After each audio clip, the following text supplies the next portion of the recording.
जी बिस्मिल्लाहिर्रहमानिर्रहीम। मोहम्मद रियाज़ भट्टी, सिटी सदर हूँ किसान इत्तेहाद साहिवाल से। हम साहिवाल से आए हैं और हमारा यहाँ पर आने का एक ही मकसद है कि हमारे जो ज़रूरी ट्यूबवेल हमने लगा रखे हैं, उनका ट्यूबवेल का यूनिट का जो रेट है वो इतना बढ़ चुका है कि हमारी पहुँच से दूर है। और वो यूनिट जो 5 रुपये 35 पैसे में हम यूज़ कर रहे थे बग़ैर किसी टाइम लिमिट के और बग़ैर किसी टैक्सेस के, वो अब FPA के नाम से भी एक टैक्स है, QTR नाम से भी एक टैक्स है और काफ़ी सारे टैक्सेस लगाकर उसका यूनिट जो है वो 30 रुपये तक चला गया है। हमें ये भी वापड़ा वाले बता रहे हैं कि आपका जो रेट है ये 40 रुपये तक चला जाएगा, गवर्नमेंट का ये जो टारगेट उन्होंने फिक्स किया है।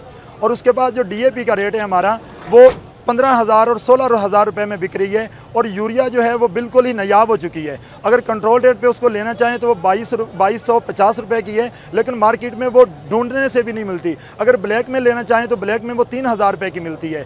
और जो हमारे पेस्टिसाइड है वो इतनी महंगी और इतनी नाक़िस हो चुकी है कि अगर हम स्प्रे करके वापस आते हैं तो ऐसे लगता है कि हमने स्प्रे किया ही नहीं है, कोई चीज़ असर नहीं कर रही। और मंडियों के हवाले से हमारे जो चावल की एक्सपोर्ट है वो गवर्नमेंट ने बंद कर दी है। पिछले हफ्ते में हमारे चावल का जो रेट था वो 5,000 रुपये का था, जो एक हफ्ते के अंदर अंदर वो 3,000 रुपये पे आ गया है। हमारा इस गवर्नमेंट से मुतालबा ये है, और हमारा जब से ये नून लीग की गवर्नमेंट आती, I am not a PTI man, मैं किसान हूँ, फार्मर हूँ, किसान का बेटा हूँ। हमें इस बात का नहायत दुख के साथ कहना पड़ता है, जब नून लीग की गवर्नमेंट पाकिस्तान में आती है तो किसान का इस्तेहसाल शुरू हो जाता है। ये एक्सपोर्ट भी बंद करते हैं और ये मतलब कि अगर ये एक्सपोर्ट चलाएंगे तो इंडिया से चलाते हैं, अगर किसान की फसल अगर कोई बाहर जाने लगती है एक्सपोर्ट एकदम में बंद कर देते हैं।